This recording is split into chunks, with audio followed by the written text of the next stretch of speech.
विश्वासघात। यह उस समय की बात है जब जनकपुर नामक नगर पर राजा सज्जन सिंह का शासन था। उनके 4 पुत्र थे, जिनमें से 3 का विवाह हो चुका था, लेकिन सबसे छोटा बेटा अर्जुन अभी तक अविवाहित था। राजा ने कई रिश्ते देखे, परंतु कोई भी राजकुमारी उन्हें अपने पुत्र के योग्य नहीं लगी। राजकुमार अर्जुन बहुत ही दयालु और सरल स्वभाव का था। वह केवल मनुष्यों के प्रति ही नहीं, बल्कि जानवरों के प्रति भी अत्यंत संवेदनशील था।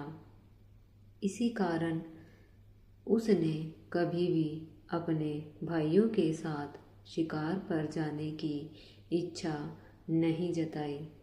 जब भी उसके भाई उसे शिकार पर ले जाना चाहते, वह कहता, निर्दोष जानवरों को मारना मुझे उचित नहीं लगता।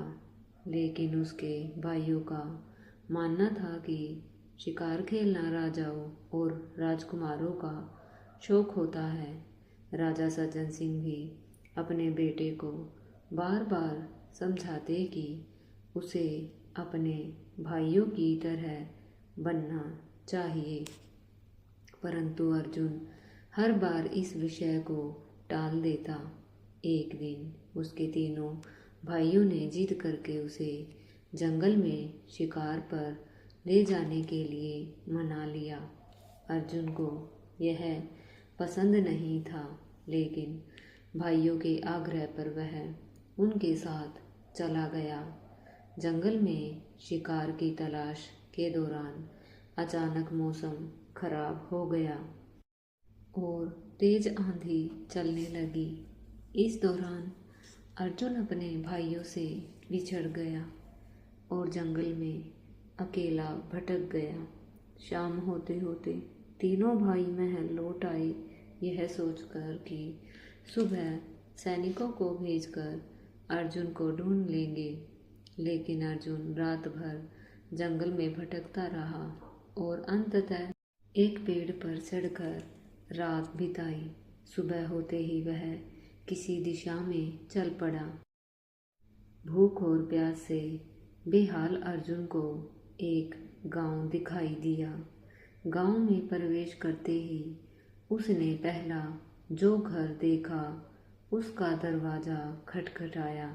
दरवाज़ा एक बुढ़िया ने खोला। बेटा, तुम कौन हो और क्या चाहते हो? बुढ़िया ने पूछा। अम्मा, मैं परदेसी हूँ और रास्ता भटक गया हूँ। भूख प्यास से मेरा बुरा हाल है। क्या आप मुझे कुछ खाने और पीने के लिए दे सकती हैं? अर्जुन ने निवेदन किया। बुढ़िया को अर्जुन पर दया आ गई और उसने उसे अंदर बुला लिया। बुढ़िया की एक सुंदर बेटी थी, जिसका नाम रूपा था। उसने अर्जुन को भोजन परोसा और उसकी सेवा की। रूपा की सुंदरता से मोहित होकर अर्जुन ने मन में निश्चय कर लिया कि यही उसकी जीवन संगिनी बनेगी।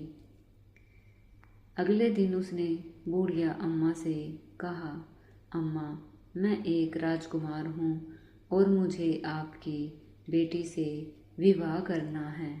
बुढ़िया को यह प्रस्ताव बहुत पसंद आया और उसी दिन अर्जुन और रूपा का विवाह संपन्न हो गया। इसके बाद अर्जुन अपनी पत्नी के साथ महल लौट आया।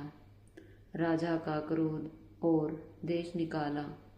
जब राजा सज्जन सिंह ने अर्जुन को एक साधारण लड़की के साथ देखा तो वे बहुत क्रोधित हुए।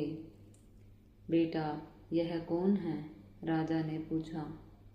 अर्जुन ने संपूर्ण कथा सुनाई कि कैसे रूपा ने उसकी भूख प्यास मिटाकर उसकी जान बचाई।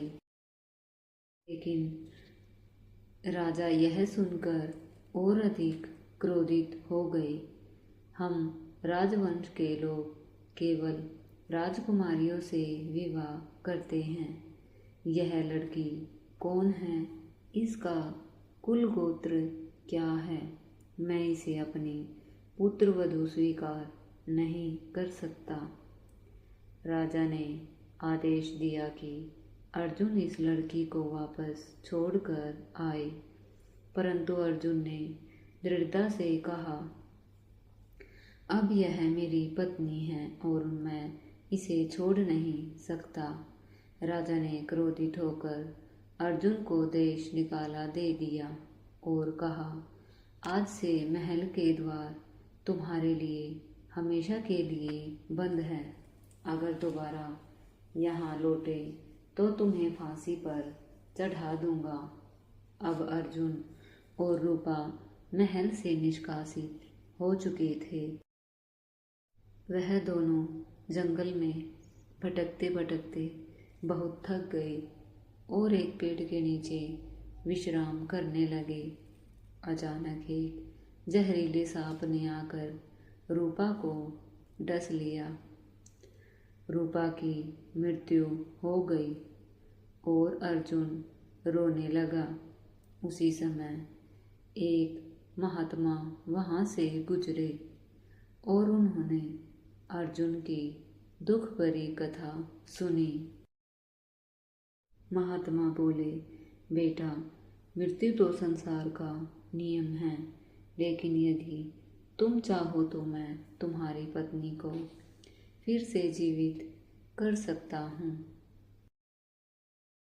अर्जुन ने कहा, अगर ऐसा संभव है तो कृपा करके मेरी पत्नी को पुनः जीवन दे। महात्मा ने कहा, इसके लिए तुम्हें अपनी आयु का कुछ भाग रूपा को देना होगा।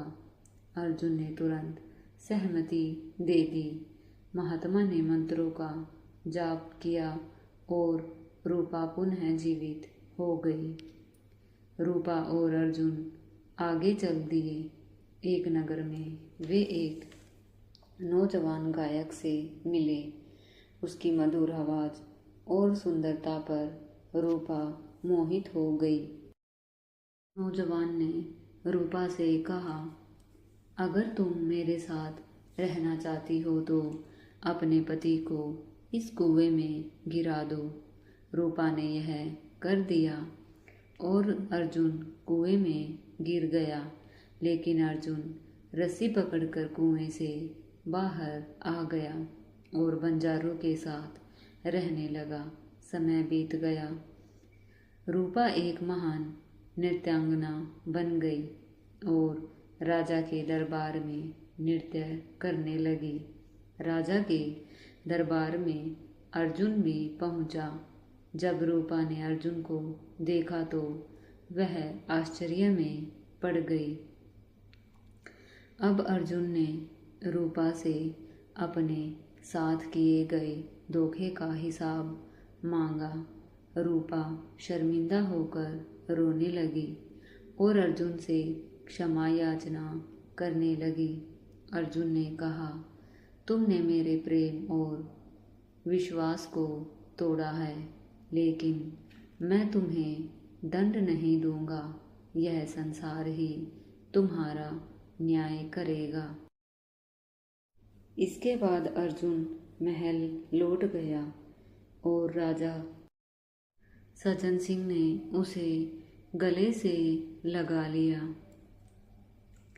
इस प्रकार अर्जुन ने अपने जीवन में न्याय और कर्तव्य की सीख प्राप्त की। यह कहानी हमें सिखाती है कि सच्चे प्रेम में त्याग और विश्वास आवश्यक होता है। छल और विश्वासघात का अंत बुरा ही होता है।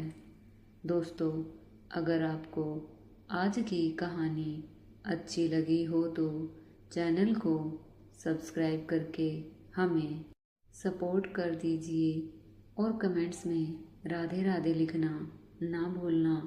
फिर मिलते हैं एक नई कहानी के साथ। राधे राधे।